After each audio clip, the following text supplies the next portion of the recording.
Well, the buzzword of this forum is disruptive, and I can really think of no better example of that than the work that these scientists here do. We're here to talk about stem cells and regenerative medicine. And as the name implies, it's all about recreating cells that are deficient, diseased, or missing. And think about that. Recreating cells that are deficient, diseased, or missing. And up till now, our therapies have primarily been about replenishing, modulating the products that cells make. Proteins, antibodies, whatever it might be. And they don't really address the cells that are causing the disease, causing the problem. There have been a few exceptions, of course, organ transplants, bone marrow transplants. But stem cells and regenerative medicine are about taking that idea one step further. So cell-based therapies, that's the new buzzword. That's what these scientists are here to push. And they're here to discuss some of the very exciting ways that this technology, this technique, this idea is being applied to diseases from diabetes, to spinal cord injuries, to blood conditions. And I'd like to start with introducing our panelists. On my left is Ole Isacson, who's director of the Center for Neuroregeneration Research at McLean Hospital, professor of neurology at Harvard Medical School. To his left, Martin McGlynn, CEO of StemCells. And then there's Doug Melton, who is an investigator with the Howard Hughes Medical Institute and co-chair of the Department of Stem Cell and Regenerative Biology.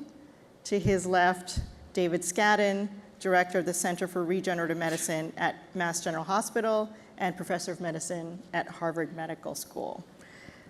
So I thought we'd set the stage by starting with Ole, who's pioneered work with transplanting existing cells, fetal cells. He's now moved well beyond that, and we'll get into that. But I thought I'd start with you as a neurobiologist to talk about the promise that this platform of cell-based therapies holds for neurological diseases. Right. So when we started with the idea of actually putting cells back into the brain, it was considered almost ludicrous. And it was in the context of medicine at the time, which considered the brain as a chemical soup and pretty immutable. Regenerative research in the 50s basically showed that if you lesion the brain, nothing happened. And basically it was not much more to do than to diagnose the disease. So that's the context in which neurology kind of sat. But some, pioneers in the field basically said, well, what could you do? Is there any way of regrowing connections in the brain?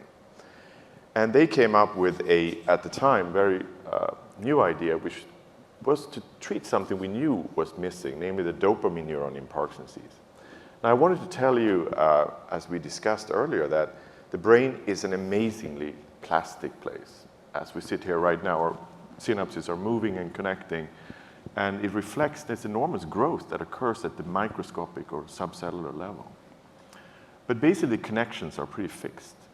But the idea was that if the dopamine neurons die, and when you have Parkinson's disease, you've lost almost 75% of the connections. Like you heard in the previous panel, Alzheimer's disease, it's gone so far that the brain cannot compensate anymore for that loss.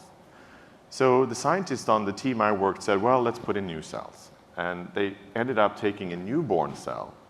Brain cells actually are post-mitotic. We mean by that they don't actually divide. Glial cells, another population the brain divides, and a few cells in the hippocampus involved in Alzheimer's divide. But basically, the mammalian brain hooks up, and then it's plastic on connections.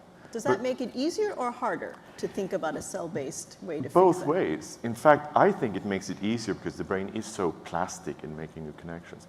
It makes it a necessity, I believe, to have cell therapy, for example, for Parkinson's disease. So these scientists on this team, they implanted fetal cells. They grew back, released dopamine, and actually restored function in animal. This was about 25 years ago. And I remember to this day how when they presented this work at conferences, people said, well, this couldn't work. And moreover, why didn't you just put in a mechanical pump? And I remember being a graduate student at the time, and we said, well, actually, it doesn't work that way. And the most important experiment for me was when we showed that when we implanted the cells back in the brain, when we infused too much dopamine by, say, even a pump or adding a drug, the cell that was connected was shut down. So it was a biofeedback element, and it was living. So I think what regenerative medicine does to some extent is shift, it's a paradigm shift, because instead of thinking of something that you add as a substance to kind of intervene, you can actually replace cells who are dynamically working in the environment of the brain and responds to cues in a way that, typically a drug is not a smart substance, it's just a substance. So I think those experiments put me on the track that I've kept, which is that this is a better way to repair the brain than just trying to kind of work around the chemistry of the brain. So you're actually putting the factory back in rather than just sort of throwing the products in. Yeah, and it's a biofeedback system, which is very elegant. I mean, each cell has millions and millions of years of evolution behind it. And the other aspect of the findings, which perhaps we were the pioneer team on Parkinson's disease, was that the idea of the pump was so wrong. If you actually, and this was done in Boston, if you infuse dopamine into a patient directly, what you typically get is this very dramatic, what we call dyskinesia. You get too much dopamine very quickly. And that's the side effect of the treatment as well. You get this extra movement. So I think the idea of feedback release through a living cell, and also what we learned was that we need a specific cell. Some of the failed trials on Parkinson's disease with cell therapy was oversimplified. People, for example, took retinal pigment epithelium cells, which release dopamine like a pump. They put them in a ball on a kind of a gel, infused them into patients, and there was absolutely no recovery.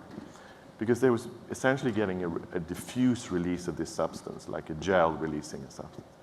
And I think that was the wrong idea. And we have now shown, many scientists actually, many teams agree on this, that unless you put in exactly the right cell that knows exactly how to connect to this target neuron and release exactly the right amounts of dopamine, you actually don't get recovery in patients. So the same idea of specificity that we work on in the drug industry, I think applies to stem cell-based therapies or cell-based therapies. And I think that movement towards the more advanced level of this understanding will make a huge difference in the future. But we need to get through that pioneering kind of primitive phase for people to realize that cell biology and treating with living cells, I would say it's difficult, but it also requires developing all the technologies that you'll hear about here. And there are new technologies. In my lab, we are doing almost everything to just make the cells work. And those things are not, your garden variety drug production. So we have to kind of invent as we go. I think that's a good segue to Martin. I'd like you to discuss, Ole, you work with Parkinson's disease, which seems tailor-made for this type of approach where you know exactly, as you were saying, the type of neuron and what is going wrong in that condition. Martin, if you could address, you work with adult stem cells, and that's a little different from implanting, as Ole started, with fetal transplants. You were working with cells that actually will change a bit once you put them into the body. Tell us where you are with that work with spinal cord injury. So let's deal with definitions, first of all. An adult cell I suppose, is not an embryonic cell, but the characterization for an adult cell, if you go to the NIH website, it's a cell that comes from a formed organ. So cells that are derived from, say, a fetal brain will be considered an adult cell. But others would say, well, that's not really a completely accurate description in that they come from, while it's a formed organ system, it comes from fetal tissue. So just to clarify that. So our scientists published a discovery in 2000 in PNAS of a neurosphere initiating stem cell that had remarkable properties and also lent itself to expansion ex vivo in cell banks.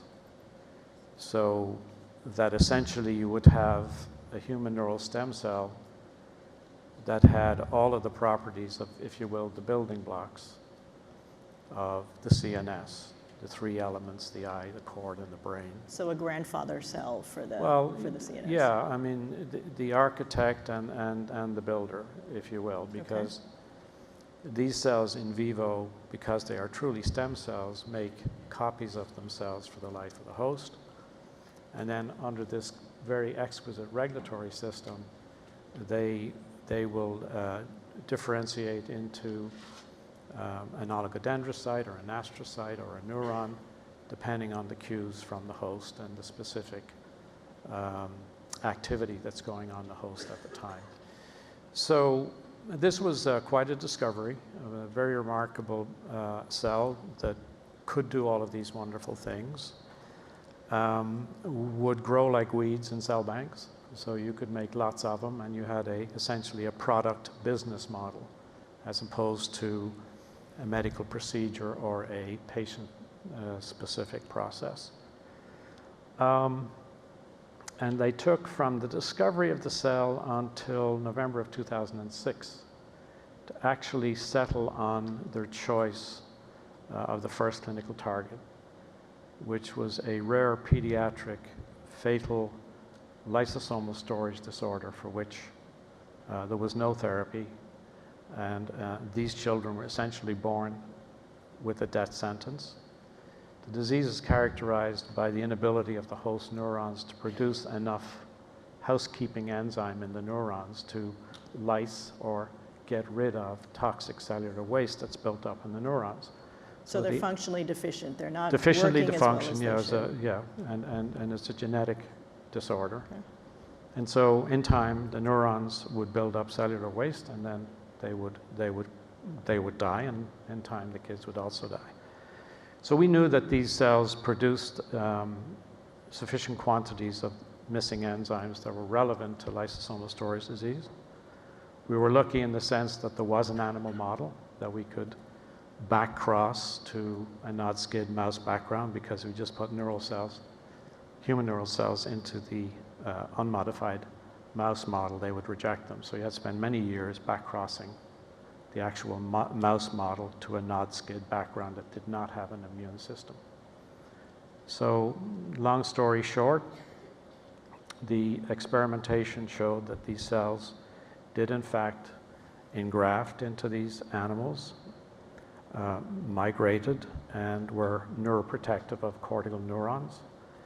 And the putative mechanism was that the healthy donor cells transplanted into the animals produced enough of the missing enzyme that was taken up by the host neurons, the host effective neurons. And in this cross-correction mechanism provided sufficient of this housekeeping enzyme to keep the host neurons alive and functioning. So that was the first at-bat, if you will, with this technology. It was a very interesting journey to get from the point of discovery to a clinical target. And the first conversations we had with the FDA were historic in many ways. Nobody else had ever done this. We were contemplating transplanting up to 1 billion cells into a pediatric brain. That must have made them very nervous. They said, "You want to do what?" And we said, "Well, yeah, we want to put 1 billion cells into the brains of these kids. And can you get them out or stop? No, we can't. Once they're in, they're in." Mm-hmm. What was known at that point about how they would grow? You know, whether they would grow out of control, whether they would remain where they were supposed to. This was the great question mark about any cell therapy. You know, the whole question of tumor genicity. And so cells as a therapeutic option always had this big question mark about tumor genicity and the potential to grow tumors.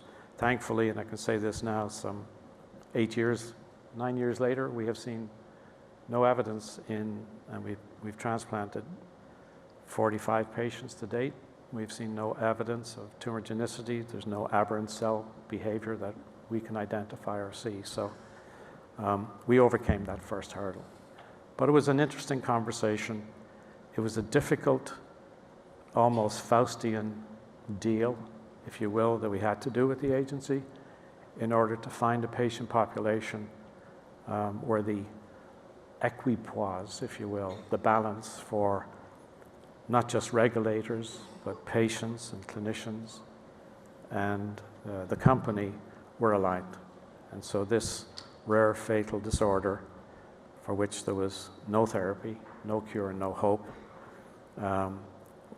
was the agreed target for the first clinical trial. Since then, we've conducted another clinical trial involving a pediatric neurodegenerative disorder, another trial in spinal cord injury, and another trial in geographic atrophy of age-related macular degeneration, which is the most advanced form of dry AMD and the most severest form of that condition, for which, again, there is no therapy. I mean, essentially, all of the disease targets that we're pursuing, there are no therapies. So there's great unmet need, and a lot of people hoping and praying and investing in us and hoping that we'll succeed. Given all the unknowns, why at the time did you decide to focus on transplanting adult stem cells versus just transplanting, for example, cells that would make what these children needed? Why go the stem cell route? Well, first of all, because that was the cell we discovered. And in studying, and this was before Jamie Thompson's lab had discovered the embryonic stem cell. And it followed on the discovery of the blood-forming stem cell, using a very similar search engine to prospectively isolate purified populations. So we used the same search engine, if you will, that was used to successfully find the hematopoietic stem cell that led to the formation of a company called Systemics, which was acquired by Novartis. So we used the same approach, and we started to study the cell, try to understand its properties, its capabilities, and we went from there. And once we realized that when you transplanted these cells in vivo, that they, interestingly, a human cell in a mouse brain, regulated by a mouse, maintained the human phenotype, but behaved just exactly like mouse neurons or mouse astrocytes. So never lost their phenotype, but were regulated completely by the mouse.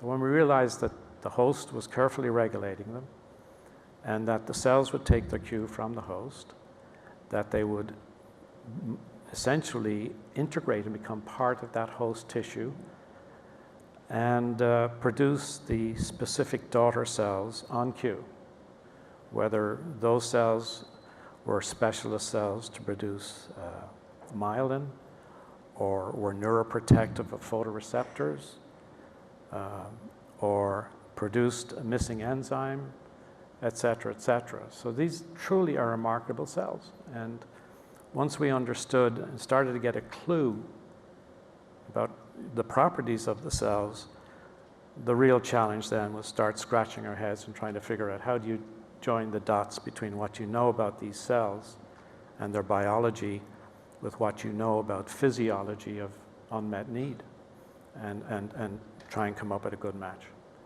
So that's another story. All right. And we will come back to the FDA and those questions with everyone. I want to move on to Doug, and we have a little license here to expand beyond just the neuroscience, and Doug is a certainly well-known pioneer in looking at stem cell-based therapies for diabetes. So Doug, if you could talk about the strategies that you've taken and the types of cells that you're working with, which are slightly different from the ones that Martin has worked with, and why you looked at those particular cells. Sure, thanks, Alice. I probably don't need to remind the audience about the issues in diabetes, but both type 1 and type 2 diabetics don't make sufficient amounts of insulin at some point. Type 1 diabetics lack the beta cells that make insulin, and type 2 diabetics, about 10% of them become insulin dependent. So to follow on your question and the theme here, the first issue would be, could you find a cell in the body to replace the missing or dysfunctional beta cells? And we and others showed some years ago that there are no adult stem cells for the pancreas, for the beta cell in particular. So once the patient has lost their beta cells, they don't have a source of replenishment. And then to your point, we directed all of our attention more than a decade ago to trying to convert embryonic or iPS cells into beta cells. And so the idea here is really quite simple. Diabetics have to measure their blood sugars with a finger prick, and then they inject themselves with an amount of insulin that they hope will approximate what their body needs. And that keeps them on something better than life support, but far less good than the kind of glycemic control that the body's natural solution can achieve. So the idea, as I said, is the one a high school student would have. If you're missing the beta cells and you could make them in theory from a stem cell, why not do that? And I'm happy to say that's now been done. I'm sorry to say it's taken more than a decade, but we're now to the point where we can make functional human beta cells that sense glucose and secrete insulin. And we can do that at a scale that's relevant to humans. In 300 milliliters, we can make enough beta cells to treat one person. So that has been a big advance in the last decade. And that now leads to the challenge or the opportunity ahead. Given that these cells can be produced, they now have to be produced under GMP conditions. And then there are two ways, at least one can think about that. One is to use a patient's own induced pluripotent stem cell, an iPS cell, and treat a type 2 diabetic without any worry for immunosuppression. Or in the case of type 1 diabetes, because of the autoimmune disease, we know we have to deal with the immune system, and that can be done in the first instance by some kind of encapsulation device. And I say that casually. No one has really figured out what the right device is, and that's the challenge in the field. And in the longer term, I think the kinds of things that have been discussed at this forum are to think about, let's say, manipulating or fiddling with the immune system with PDL1 or HLA-G or some kind of biological manipulation of the beta cell so that it would be opaque to the autoimmune attack. So the similarities here, which is one reason the four of us are all here, is it has to do with making cells. So Ule and David and I are very active in the Harvard Stem Cell Institute, and there we've as a group tried to figure out how do you make cells at a scale where you could treat people. And then the things that are dissimilar is that a beta cell in some sense is a simpler or a lower bar. All it has to do is read two small molecules. It has to read the amount of glucose and squirt out the amount of insulin.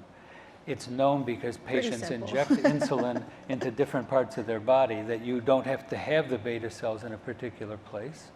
And human cadaveric islets work when transplanted to the liver. So unlike dealing with the brain or the eye or the spinal cord, location may not be essential. It might ultimately be ideal to put it back in the pancreas, but in the first instance, there's every reason to believe if you could provide functional beta cells to a diabetic, it would relieve them of the daily blood glucose checks and the daily insulin injections. So that's all the positive. The negatives are challenges we might talk more about in a bit, is how will the FDA think about that? What will the requirements be? And I'd like to note that a biotech company in California, ViaCyte, is already in a clinical trial with a device. They're not using these fully mature functional cells. They're using a preparation of immature cells, which we all hope some of which will mature 3 or 4 months after they're in the patient to prove the principle. But it means that there's a group of people trying to get this product into patients. I'm going to ask you the same question I asked Martin, which is then, why not, you talked about the cadaveric beta cells, why not transplant those? Yes, well, they are transplanted, so I should have made clear that I don't actually know the numbers, but it probably approaches 1,000 people transplanted with cadaveric islets. So the main reason not to transplant them is a sort of trivial one in a sense, is supply. You need in general 2 cadavers for one patient. And to get, how would I put this? There are probably a few cells that are hard to get out of a person who's recently deceased. And beta cells are one of them. And that is because the rest of the pancreas makes every enzyme you ever heard of in high school or in biochemistry class. The exocrine pancreas makes all the digestive enzymes. So as soon as a person dies or passes, their pancreas begins to autolyse and starts to destroy the islets which you would want to obtain. So to put a little bit of a number on this, most people have about 1 billion beta cells, and those are in about 100,000 little islets. So it's not trivial to get them out of a cadaver. So it's really, I'd say it's a practical problem. Otherwise, you might be able to do that. Whereas it's obvious to everyone, once you've solved the problem of using iPS or ES cells to make beta cells, literally undergraduates can make enough for a patient in the lab in a 3-month science project. So it's just much easier than trying to arrange them from cadavers. Relying on undergraduates to treat diabetes, I like that. Yes, well, I'm happy to say as a sort of side point, a recent Harvard undergraduate, Mike E. Siegel, the title of his undergraduate thesis was Making Human Beta Cells from Stem Cells. So it shows we've come a long way that he did that for his undergraduate thesis. Wow, that's amazing. David, I know, as director of the Regenerative Medicine Center at Harvard, you've seen a lot of this very rapid rise of this field of stem cells, and you've pioneered a lot of the understanding we now have with blood-based stem cells. So tell us a little bit about your work and how quickly, and your perspective on how quickly this field has emerged really just in the past less than 10 years, I would say. Thanks, Alice. Yeah, it's worth remembering, actually, that stem cell transplant does go a lot further back, though, at least in my field, in the blood, where it's been about 50 years since the first transplants were done. Right. And those were done at a time when there was still ambiguity about whether there was such a thing as a stem cell. When that became something that was defined in the laboratory, it immediately went into clinical practice. And I think it's been then a tremendous source of information about both the promise and the problems of using cell-based therapies, in particular stem cell-based therapies. So in the blood field, the first transplant was a marvelous success, and it looked as if this was going to be the solution for people with blood cancers. The following 200 patients all died, and the field really nearly came to a halt. And it was because of the, at that time, unanticipated complexity of transplanting stem cells from one person to another, because we didn't really know much about the immune system. So the field was full of promise, and then suddenly became so freighted with all of the concerns about safety that the field literally almost came to an end, and there were only a few champions who carried it forward. So a word of caution about cell-based therapies is that there is enormous potential, and I'm sure that there will be things we're not anticipating now that will come up along the way. But the ability to then carry through, push through those problems, understand them sufficiently well, that this has now become a routine procedure that saves lives, tens of thousands of lives in the US alone every year is something that is now the reality we live with and accept. I think one of the other things about stem cell transplant in the blood system is to remember that even though this is the curative therapy that can make an enormous impact and literally bring people back from the verge of death, it's only used in about a third of the people where it could potentially be useful. And it's because there are still problems with even that well-established aspect of the field to find the right donors or to really have people be willing to go through the complexities and the uncertainty of the procedure. And so there are problems to be solved in this area that I think will also inform what happens in the use of stem cell therapies in other areas. And frankly, it was the ability of stem cells to have such impact on people's lives with blood disease that when it became apparent that stem cells weren't just restricted to the blood, it wasn't just a curiosity of this tissue.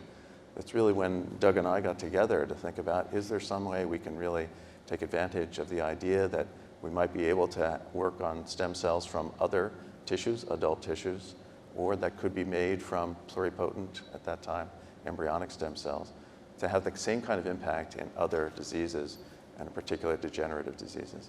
And what's been spectacular is the idea that we've learned an enormous amount about that biology.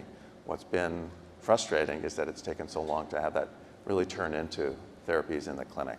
I think we're getting there now, and I think that Ole and Martin are doing a really spectacular. And the hope is that we'll see the same kind of revolution in the care of people with diabetes because of Doug's work that we've seen with people with leukemia because of blood stem cells. One emerging area that has been very important in the blood stem cell field is the whole technology of gene editing, which I think will really convert our focus in the use of stem cells in blood disease away from malignancy and much more toward those genetic disorders that affect so many millions of people with hemoglobin disorders like sickle cell and thalassemia and problems of the immune system. Because now that cell therapy that we know works can be applied to people without having to take cells from another person and transplant them. And the complexities of that, Doug mentioned, in terms of the immune system are enormous. But if we can take a person's own cells and now genetically modify them, allow those cells to be able to go back without an immunologic barrier, the opportunity to have an impact on really a disease-altering impact on people with hemoglobin disorders and immune disorders is, I think, really quite fantastic. And so that's, I think, is right now the edge of what blood stem cell transplant is looking like. And there's an enormous amount of attention from the commercial world about trying to identify companies that can really move that forward. And certainly we're working on ways in which we can make that happen in a way that's more tolerable for patients by allowing them to be able to get these transplants without the rigors of the chemotherapy that we usually give the cancer patient. So these are ways in which I think the field has expanding potential for the focus on blood cell disorders, but it's also, I think, been an important instructor for what are the things that we need to do to think about cell-based therapies for other tissues. And one of the potential, the promise of cell-based therapies is, as you were saying, that you can sort of bypass the immune system issues. And you're starting to think now about having a patient sort of repair themselves and treat themselves with their own cells. Ole, discuss a little bit about how this applies to the Parkinson's area and what advantages that has over fetal cell transplants or other strategies that people are pursuing. Well, for the same reasons that we heard, for example, from Doug, in the fetal transplantation, elective abortion was the only source material. So you have about 1 million cells to replace per side of the brain. So that takes about 6 elective abortions, which were done in Sweden and Canada in the trials that I participated in, per patient per side. So when stem cells came along, we quickly understood that that would be our source to making the same cells. So we had the same idea. And while we started with embryonic stem cells, which today probably will be one of the trial cells in some parts of the world, and maybe even the United States, Europe, we also learned from Yamanaka's discovery that we could make the patient's own cells from the induced pluripotent cells. And so these are from patients' own skin. You don't need embryos. Yeah, you've heard about them. You use an adult, fully formed cell, and you reprogram it by exposing it to factors that bring it back to this very immature embryonic stem cells that many people on this panel have developed. So you can basically get your own cells back. And for Parkinson's disease, that means that in the implantation back of these 750,000 cells we need to restore complete function for movement disorder, we basically back calculate that. And we then make the patient's own cells in a dish with the same, immunological characteristics. So it's autologous transplantation, which was in fact what bone marrow transplantation sometimes was. You're getting your bone marrow back to yourself. But the economics of that will be very challenging. How do you make that? Do you make 1 cell per patient? I think, like all technologies, eventually that may be inexpensive enough because people will ask for it if it's the best way to deal with their diseases. But short of that, for example, in Japan, the discussion is to make an HLA-based bank. So you cover as many HLA serotypes as you can to have a relatively mild immune response, like you would transplant the kidney from a relative. And then build up maybe a few hundred to 1,000 or a few thousand cells in a bank that then you would select based on So your most genotype. people would fit into one of those, Right. would find their match. Yeah, for example, somewhere. this has been calculated that for population of Tokyo, it would be a few hundred cells to HLA match them, the major antigens that are used. So I think the idea of using cells, as we discussed, is very new. It requires technology at every stage. Every pioneer has their own story of massive failures prior to some success. And just in the interest of neuroscience, as we heard yesterday, it is a new tool, and people will apply it. I think oligodendrocytes, in myelin formation, if you can control the immunological part of MS, you can increase repair by transplanting those cells. Even astrocytes that are sort of another supporting cell in the brain may in some neurological and psychiatric diseases actually be abnormal very early in life. And I can envision many, many years from now that people want to be able to restore that. And then, as you said, tailor-made dopamine neurons for Parkinson's disease, I think has a very, very high chance of working in patients. And so we as a team at Harvard want to try that out, perhaps raising the bar one more step perhaps than others, and using iPS cells to not have to have this immune suppression that adds a risk, another risk to the patient. But if we overcome those problems and succeed in the patients, we all know that that would release other opportunities for other people who may be working on other neurological diseases to get the resources to try, basically.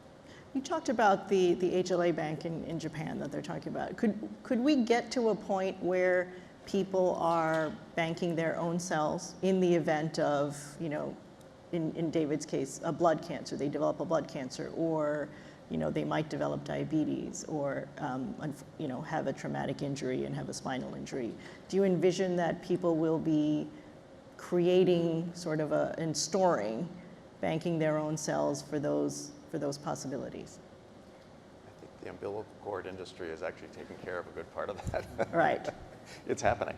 Right. And it's actually an interesting issue because I used to get a lot of calls from expectant parents who would ask, is this worth doing?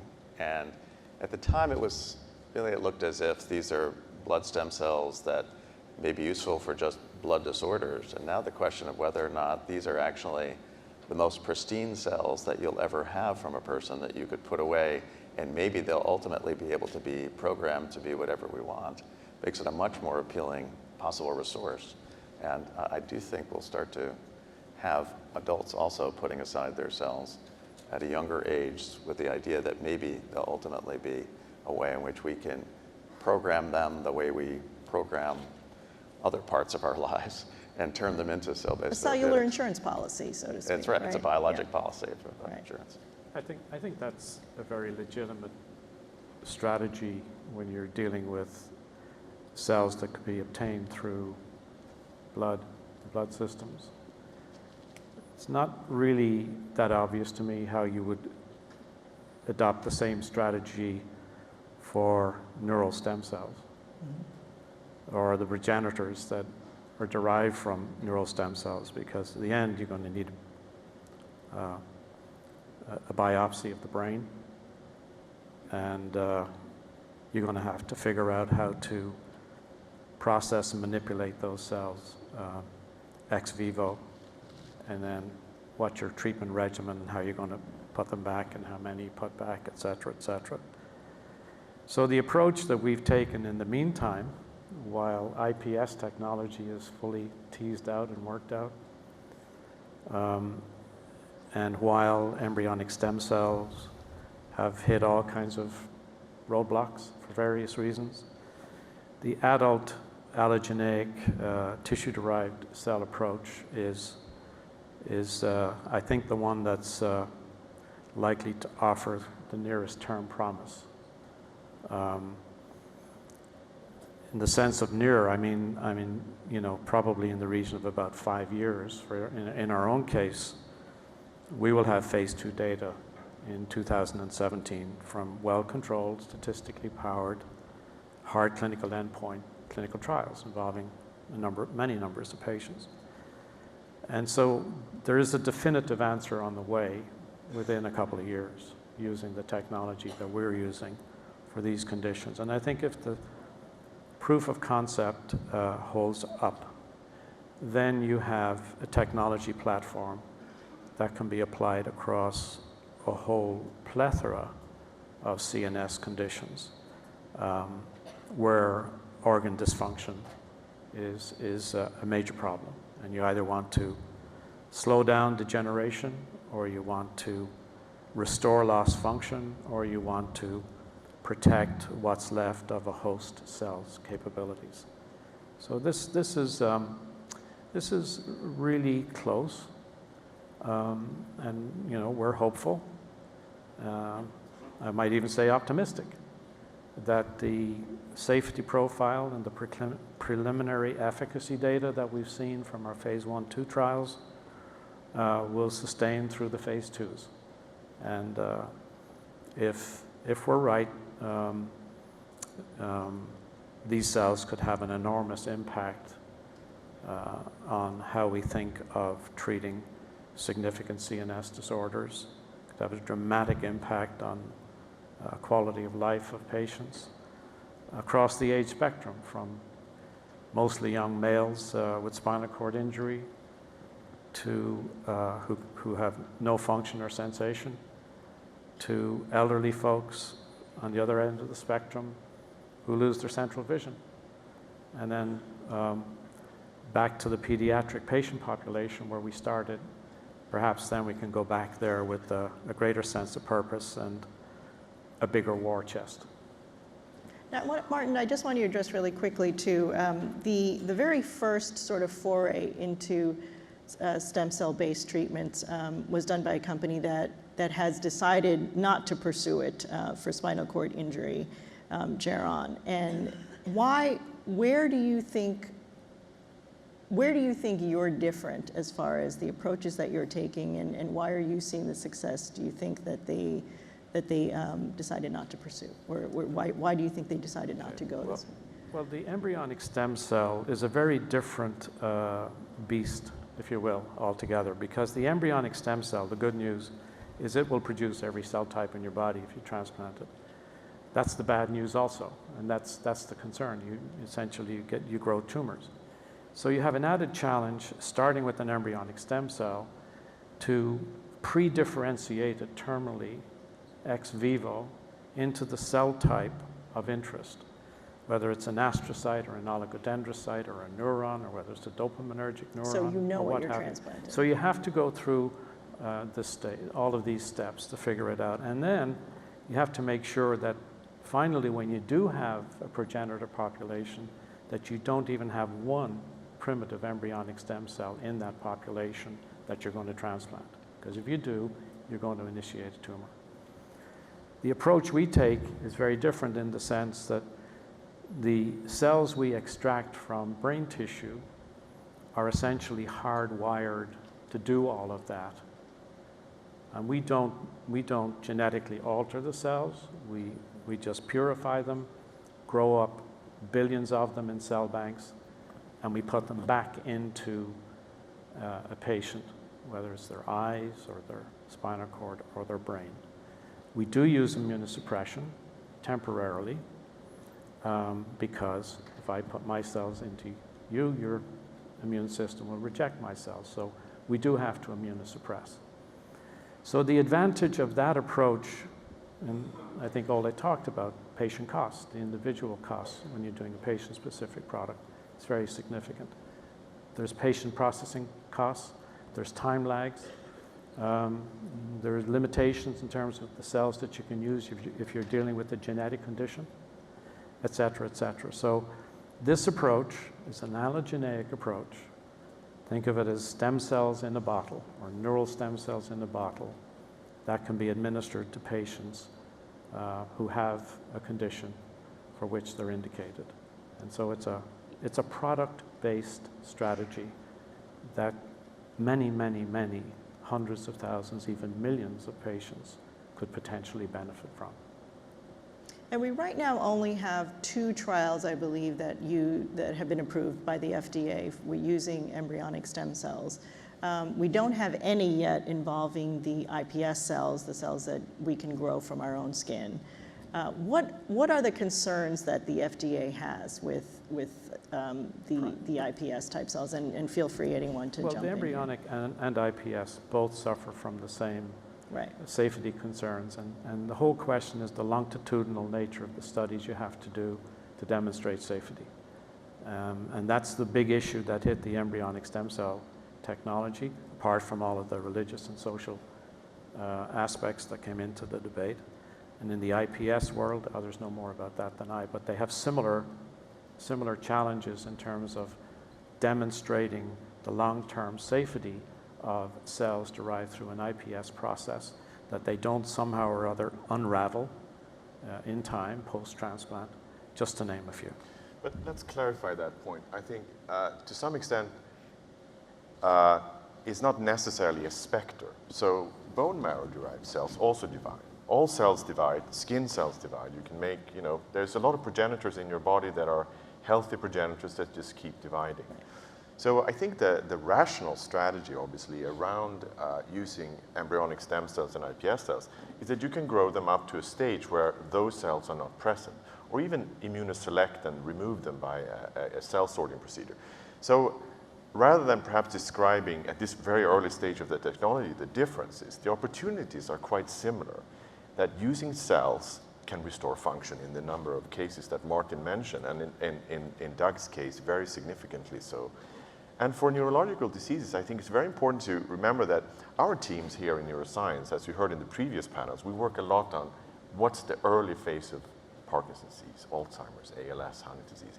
And we're all spending a lot of time defining that part because we want to treat the patients early, we really do. But for somebody that's Swedish, and I remember that's where the Nobel Prize comes, I always tell them, look, if you delay Parkinson's disease by 3 years, I'm going to call up, my friends in Stockholm and tell them you've got to get the prize. But what happens to all the patients that pass that threshold? There are going to be millions and millions of these patients that will require, I think, to their benefit, some restorative therapy. And I was very happy to hear from Mark Fishman yesterday. He thought the next big opportunity in neuroscience is restorative or regenerative medicine. And I think it's not just stem cells, but maybe that we look at the cell biology, not just the genes, but the interactions between cells with age, how we all are at risk for these diseases, right? And the many opportunities that cell therapy offers, I think, is simply too good to ignore. And the challenges need to be resolved, not shied away from. And the cost issue is always there, but I feel you should give the best therapy you can to a patient, which is the iPS-derived cell.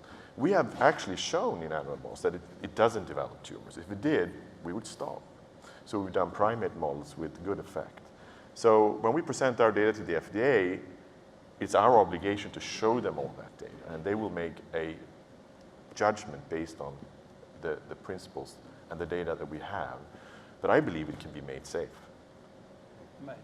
Just to amplify what Ule said, I agree with Martin's concerns. These are absolutely the right concerns about safety.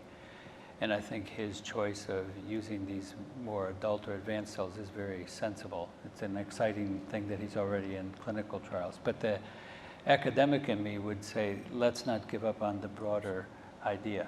Cells are really nature's solution to the problem. If the body is deficient in a cell, why not replace that cell? So I wouldn't give up on the idea of first creating universal donor cells, learning enough about how the immune system recognizes foreign cells. I know that's a big challenge. It's both T cells, B cells, NK cells, but I do think we should hold out the possibility of creating a universal donor cell. And also one can think about, I don't know what the FDA would want you to call it, but a suicide device. You could easily make a cell such that if it retained expression of these pluripotency markers that would cause tumors, you could kill the cell with a simple drug. I don't know, I haven't talked to the FDA, and I don't know what their appetite for that is. And I realize this sounds a little bit futuristic, but I wouldn't rule that out just yet. Well, I think that's very, very doable, and the technology exists. Yeah. It will, in time, make its way through the regulatory morass. But you wouldn't start with that, I agree. Right, yeah. but I wouldn't start there. Right. But that is in clinical trial. I mean, the use of suicide genes in blood cells actually does exist and has been tested. Yeah. I think one thing, just to build on another comment that Willie made, I think we tend to think of the opportunity for cell-based therapies to be that the cell itself is the therapy. I'd just like to go back to the idea that maybe by understanding some of the ways in which the stem cells that exist in the body are governed, we might have opportunities to develop therapies that are targeting those stem cells and in some ways enhance the regenerative capacity that we know exists by those cells being there. It doesn't exist in the pancreas. Right. Take a vitamin that would really work. Right. And I think, we know the brain is rather loaded with stem cells. Right. And Not really. well, I mean, there are stem cells that you can isolate there. They don't do much, unfortunately. And we know the blood is loaded with stem cells, but if you take them out of the body, they don't grow. The brain cells do grow. And there are clearly conditions that foster or impair the ability of these cells to respond and to grow and to differentiate. And I think we're just starting to get a sense of what those cues are. and ways in which we can modify those, perhaps with pharmacologic agents, I think offers another great opportunity for regeneration that the field is just beginning to address. Picking up on that, I wonder if you're a researcher then, you're a young researcher looking at this field, everyone's excited about regenerative medicine and the potential of stem cells. Where would you advise someone to focus their attention? The iPS cells that are going to be patient-specific, do they hold the most promise? Embryonic stem cells, are they still worth pursuing despite all the moral and ethical issues associated with them? Adult stem cells, are there certain conditions for which certain cells might make more sense? How would you advise someone who's interested in entering this field? Well, I think the correct answer is, unfortunately, all of the above. Yeah. So I knew you were going to say in academia, we would probably find in the Harvard Stem Cell Institute, which David and Doug created, it's a cross-fertilized field, just like Harvard Neurodiscovery Center was at the time. And you find that everybody applies the problem to what they need. And we heard it yesterday too, the fundamental knowledge you need to deal with these cells is so vast that you need to do basic research at the same time. So, if you're an undergraduate student, you should study everything. But as a graduate student, I feel that there are many who venture and say, this is something I want to do. They realize it's going to take maybe 5 to 10 years to get the answers. But it's challenging enough biology. And it's a biology that deals with interaction between cells as well. I mean, for all the genome revolution, we heard very clearly yesterday that unless you have the gene, almost don't do the disease. And I thought, great, actually, we haven't discussed that. We do genes in a dish, right? We take the stem cells, we gene edit them sometimes, and we're using them for drug discovery. So in that sense, we are on the same page as some of the pharmaceutical CEOs around here yesterday, or chief scientific officers. But the other level, which is pioneered by some companies, is basically there are no companies that can manufacture cells and do them the correct way. So graduate students will have a significant biological problem usually. The interface that actually is lacking, and maybe this audience is a good audience to address that too, is the practicality. So for example, with Parkinson's disease, we are now learning how to freeze the dopamine neuron so that we can look at batches of cells. When we do the quick experiment to test their functions, we don't go through the freezing procedures. We create a GMP facility at Children's Hospital and Harvard that we are collaborating as a team now, because it's lower cost to create the cells. We are creating preparations without animal products. These cells require constant feeding. This is what students don't like about the lab. They come in weekends and feed these cells, and it's a big effort for them. But that the practical issues. The practical issues. So on the other hand, we are making headways in this new field. We are almost, really needing partners who say, if you're asking for $15, $20 million to make this big difference, we'll step up and supply you with the cells or the technology and the thinking around that. And I think, so you asked me about the students, but I think, the students are excited about the new biology and they understand regenerative medicine intuitively, which is another thing that makes me very optimistic about this. And they want to be in this kind of hot areas. I think it's more the other side to bring this marriage between industry and the new science. So there's a support structure needed to keep forward this, path this industry going. Yeah, I think that's probably the obstacle. Okay. Anyone else have any advice for starting researchers in this area? I think the whole IPS platform is an intriguing possibility. A lot of questions about it, though. A lot of questions about it, but in a simple form, if you can take a skin cell, human skin cell, and dedifferentiate it all the way back to any cell type you want, and you can harness that technology and demonstrate its safety in human trials, which I personally think will be very, very difficult and very costly. It's an intriguing. Personally, I find it intriguing. So I would probably, if I had to choose one, I would say that would be a great area for a young student starting off who are interested in science and cell biology. Immediate applications for iPS-derived cells include diagnostics and studying diseases and what causes diseases and at what stage do cells go bad and why do they go bad, etc. It also can help develop small molecules or other techniques to deal with diseases along the way. I think getting to use cells that are derived from an iPS process is going to take an awful lot longer, notwithstanding the fact that they have done a clinical trial in Japan in AMD, transplanting into the eye, from cells using Yamanaka's formula. So interesting field, very exciting, and that would get my vote. Okay. Well, I think we've run out of time, so on that note, I just want to thank our panelists, and it's clearly a field and an area of research where there's a lot of promise, a lot of excitement. Thank you.